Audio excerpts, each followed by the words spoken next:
Bismillahirrahmanirrahim. Alhamdulillahi Rabbil Alamin. Wassalatu wassalamu ala ashrafil anbiya'i wal mursalin. Nabiyina Muhammadin wa ala alihi wa sahbihi ajma'in. Assalamualaikum warahmatullahi wabarakatuh. So inshallah, ar-rusul wal risalat.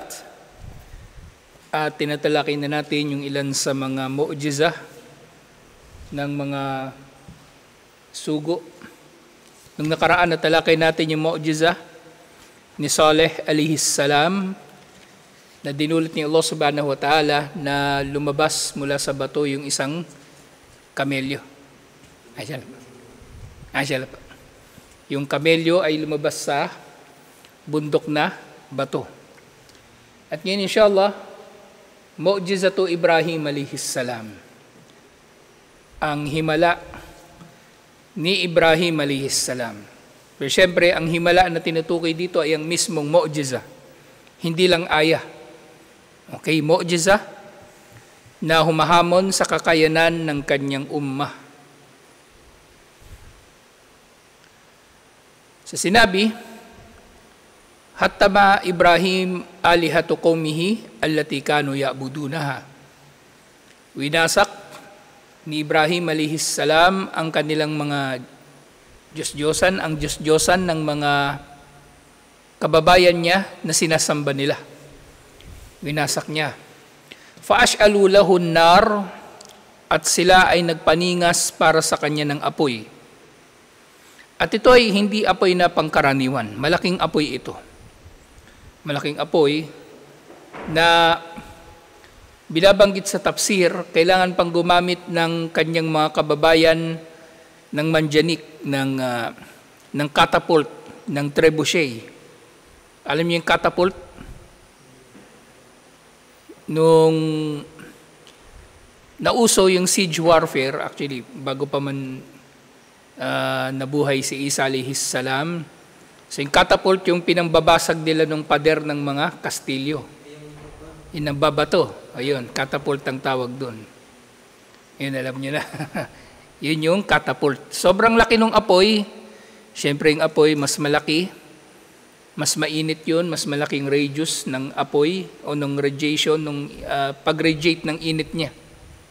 So, kahit hindi sila makalapit, kailangan nilang gumamit ng catapult para ihagis sa gitna ng apoy si Ibrahim alayhis salam. So, hindi basta-bastang apoy yung pinagningas nila. Ito ay malaki at dakilang apoy. Fa'ash'alu lahun nar waramuhu fiha, at ihinagis nila si Ibrahim alayhis salam papunta dun sa apoy. Fa'amarallahu jalla wa ala, at iniutos ni Allah ang marangal at ang kataas-taasan, an-nara, inutusan ni Allah ang apoy, alla tusibahu bi'adha wa antakuna alayhi bardan wa salaman. Inutusan ni Allah na huwag pipinsalain si Ibrahim alayhis salam. Inutusan ni Allah ang apoy na huwag pipinsalain si Ibrahim alayhis salam, bagkus ito ay maging malamig para sa kanya at maging kaligtasan para sa kanya. Na paano nagiging kaligtasan para kay Ibrahim alayhis salam yung apoy? Na nandun siya sa gitna, ang nararamdaman niya ay malamig, pero yung kanyang mga kababayan ay hindi rin makakalapit sa kanya. Hindi rin makakalapit sa kanya yung kanyang mga kababayan dahil sa init ng apoy. So hindi rin siya mapipinsala ng kanyang mga kababayan. At sinabi nga ni Allah sa Suratul Anbiya, chapter 21, verse 67 to 70, qalu harrikuhu wansuru alihatakum in kuntum fa'ilin. So nung nakita nila na durog-durog yung kanilang mga Diyos-Diyosan at tinanong nila si Ibrahim alayhis salam kung anong nangyari, sinabi niya, yung malaki ang may kagagawan nito, at sila ay natauhan na bakit nga naman sila makikipag-usap sa mga Diyos-Diyosan, pero yun nga, nangibabaw pa rin sa kanila ang shirk. At ito nga sinabi nila. Sinabi nila, sunugin ninyo siya at tulungan ninyo ang inyong mga Diyos kung kayo ay meron mang gagawin. So napakalaking kagaguhan to na yung Diyos nila ay kanilang tutulungan. Ang Diyos nila ay kailangan nilang ipagtanggol. Ang Diyos nila ay kailangan nilang pagtagumpayin laban kay Ibrahim alayhis salam. So ito isang bagay nga na kumbaga nagpapakita ng matinding pagkaligaw ng sino mang sumasamba sa mga Diyos-Diyosan. Hindi ba sila nag-iisip? Inisip natin, hindi ba sila nag-iisip na yung Diyos nila kailangan nilang bihisan, kailangan nilang ilikas kapag nasunog yung simbahan, kapag gumuguho yung simbahan, kailangan nilang ilikas yung kanilang mga Diyos-Diyosan, yung Diyos-Diyosan nila nababasag. Tinatanong natin yung sa ating mga sarili, pero yung mga kuffar, ang musyrikun, hindi na nila iniisip yun kasi nga nasa pagkaligaw sila. Sila ay nasa pagkaligaw. Kaya nga sinabi ni Allah, ulaika kal-an'am balhum adal. Sila ay parang mga an'am, mga pastuling hayop, bagkus sila ay mas ligaw pa. Sila ay parang mga pastuling hayop na lang, kumakain, natutulog, na hindi nila nababatid ang ilang mga bagay, mga panganib, hindi nila nababatid yun. Ganun yung mga alagaing hayop. Hindi sila sentient na katulad ng tao. Okay? Yung mga pastuling hayop, ganyan lang sila. Kambing, baka, camel. Limitado yung kanilang intellectual na kakayanan para maunawaan yung mga bagay-bagay. So ganun din ang kuffar. Ganun ang mga sumasamba sa mga Diyos-Diyosan. So tingnan nyo nga dito, sinabi nila sa isa't isa nung nasyon ni Ibrahim alayhis salam, sunugin ninyo siya at tulungan ninyo ang inyong mga Diyos. Ipagtanggol ninyo ang inyong mga Diyos kung kayo ay meron mang gagawin. So sinong matinong tao kumbaga yung makakaisip nito? Siyempre, yung nasa gabay lang. Yung nasa gabay. Ang tao na wala sa gabay, hindi nila may isip, na walang saysay, ang kanilang mga Diyos-Diyosan na sinasamba dahil hindi nga nila kayang tulungan ng kanilang mga sarili. At sinabi nga ni Allah, Kulna ya naru, kuni bardan wa salaman ala Ibrahim. O apoy, maging lamig at kaligtasan para kay Ibrahim alayhis salam. Wa aradu bihi kaida, at sila nga ay naghangad laban kay Ibrahim alayhis salam ng pakana, ng plano. Faja'alnahumul akhsarin. Subalit dinulot namin na sila ang mga talunan. So hindi nila natalo si Ibrahim alayhis salam nang ipinagtanggol nila ang kanilang mga Diyos-Diyosan. Sila ang mga talunan, bagkus ang pinakamatinding antas ng pagiging talunan. Talunan sa mundong ito at talunan doon sa kabilang buhay. Sumunod, wa minal ayatil lati ajraha ala yadi Ibrahim ihya'ul mauta. Kabilang sa mga aya, so yung kanina mu'jiza, ito aya naman, specifically aya. Pero syempre, maaari din naman na maituring ito na na mu'jiza. Tinawag itong aya kasi nga lahat naman ng mu'jiza ay aya rin. Okay? So kay Ibrahim alayhis salam, so mu'jiza niya kanina yung hinagi siya sa apoy at itong pagbuhay niya sa patay. So maari pala na ang isang propeta ay magkakaroon ng mahigit sa isang mu'jiza. Himala na humahamon sa kakayanan ng kanyang nasyon. Okay? Kasi nga yung si Isa alayhis salam, madadaanan pa natin si Isa alayhis salam. Kasi nga bumuhay din siya ng patay. Pero, nagpagaling din siya ng may sakit at yun ay maaaring pare-parehong mu'jiza, liban pa sa pagiging pangkaraniwang aya. So yung ihya'ul mauta na sinasabi dito ni Allah na mu'jiza ni Ibrahim alayhis salam, waqad kassallahu alayna khabru dalik, na ikwento na ito ni Allah ang tungkol dito. At ito ay matatagpuan sa Surah Al-Baqarah, chapter 2, verse 260. Sinabi ni Allah, wa idh qala Ibrahimu, Rabbi arini kayfa tuhyil mauta. Nang sinabi ni Ibrahim alayhis salam, O aking Panginoon, ipakita mo sa akin kung paano mo binubuhay ang mga patay. At sinabi ni Allah sa kanya, Qala, awalam tu'min, hindi ka ba nananampalataya?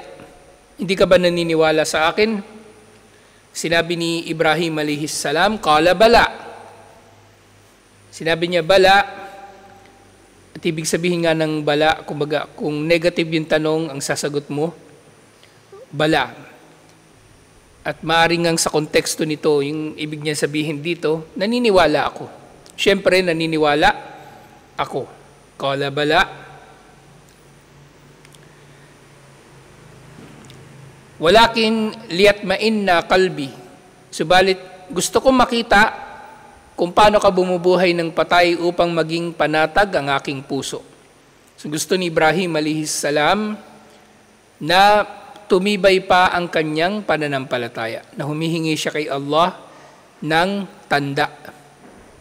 Humihingi siya kay Allah ng tanda. Ngayon, pwede ba itong gagawin ng tao? Ihiling siya kay Allah ng tanda.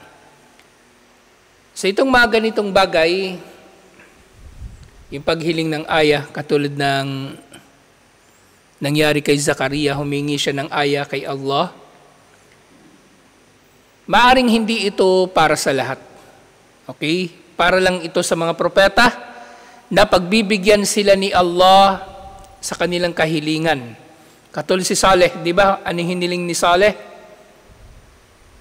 Ano? Kalimutan nyo na. Yung camel, di ba?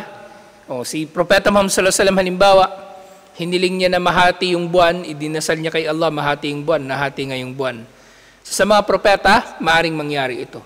Ngayon, sa pangkaraniwang tao, maaaring hindi applicable ito. Dahil, kumbaga, ito ay mga hinihiling ng propeta na aya, na hindi lang aya para sa kanila, kundi aya para sa makakasaksi rito, na patunay na sila ay mga propeta. Okay? Ngayon, kung gusto ng tao na tumibay ang kanyang pananampalataya, kailangan niyang tingnan yung mga aya na nasa paligid niya. Okay? Yung mga aya na nasa paligid niya, mga tanda ng kadakilaan ni Allah na nasa kanyang paligid, sa pagkakalikha ni Allah sa kalangitan at lupa, sa pagpapalitan ng araw at gabi, at sa iba't iba pang mga kagilagilalas na nilikha ni Allah. Lahat ng ito ay mga tanda para sa mga taong nag-iisip. Para sa mga taong nag-iisip o may bukas na pag-iisip. Ang mga mananampalataya, na technically kung babalikan natin yung aya tungkol doon sa mga hindi mananampalataya, na ulai kakal-an'am, sila ay tulad ng mga hayop, pastuling hayop, bagkus sila ay mas ligaw. Ang mga mananampalataya naman, sila ay inilarawan ni Allah na may bukas na pag-iisip. So napakalaking diferensya.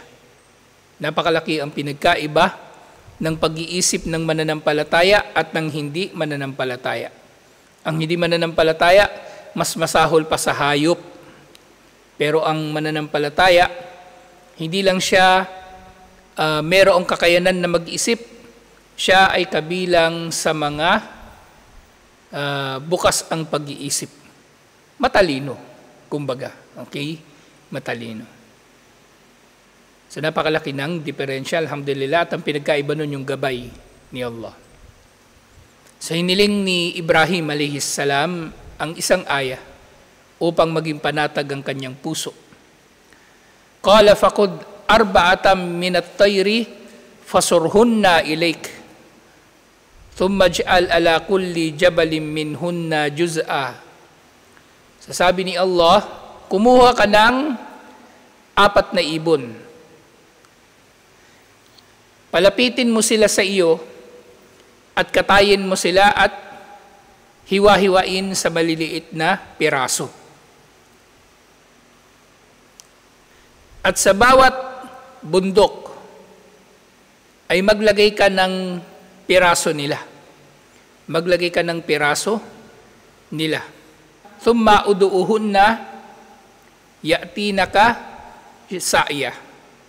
At kapag yung mga na-chop-chop na ibon, ilagay mo sa bawat bundok, yung mga bahagi nila, ibig sabihin, chop-chopin niyo yung mga ibon, paghalu-haluin niya yung karne, tapos bawat bundok ay lagyan niya ng piraso ng karne na ito. At pagkatapos niya magawa yun, tawagin niya yung mga ibon na 4 at babalik sa kanya ang mga ito na nagmamadali. Na itong mismong 4 na ibon na ito ang babalik sa kanya. Hindi ibang ibon, yung mismong 4. Kasi dito, yun nga, tinatalakay natin di ba sa tafsir yung yung mahimalang mga katangian ng Quran. Sa Quran, malinaw sa kanyang pagkakapahayag. So dito, sa banala, minsan itatanong ng tao, paano napagtibay na yung pumunta kay Ibrahim alayhis salam na 4 na ibon, yun din yung 4 na kinatay niya. Sa palagay niyo, paano niya nalaman yun nga yung 4 na kinatay niya? Andito mismo sa ayah yung sagot. Kasi nga sabi ni Allah, Fakod arba'atam minat tayri fasurhunna ilaik. Palapitin mo sila sa iyo, ibig sabihin gawin mo silang malapit sa iyo, alagaan mo, at makikilala mo sila, na sila nga yung 4 na ibon. Okay? So hindi lang siya inutusan ni Allah na manguha ng random na 4 na ibon. Gusto ni Allah na makilala ni Ibrahim alayhis salam eksakto yung 4 na ibon na yun. Yung 4 na ibon na yun. Kaya nga, nang bumalik ito kay Ibrahim alayhis salam, nakilala niya na ito nga yung 4 na ibon na kinatay niya at bumalik sa kanya na buhay. Sa kabila ng chinap-chap niya na ito at pinaghiwa-hiwalay niya ang mga karne nito sa iba't ibang lugar.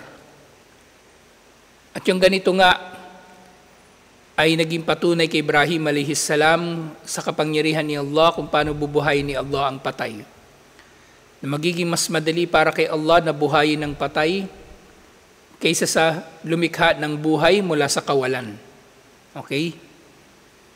Magiging mas madali sa kanya yun. Kasi yung matter, kumbaga, nung patay na hayop, andun na eh.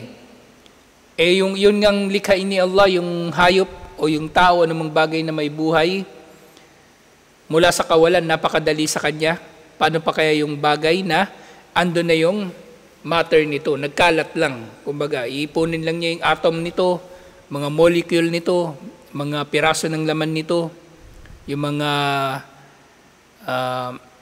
body parts nito, pakpak, balahibo, buntot, tuka. Mas madali yun na magagawa ni Allah. At ganito rin ang mangyayaring pagbuhay ni Allah sa mga tao sa araw ng paghuhukom. Magiging madali. Yung tao na naagnas na, na decompose na yung kanyang laman, kahit yung kanyang buto, at humalo na ito sa lupa, madali itong may babalik ni Allah sa anyo nito ng buhay na tao sa araw ng paghuhukom. Napakadali nito para kay Allah. Kasi nga dito, yung sunod na binanggit,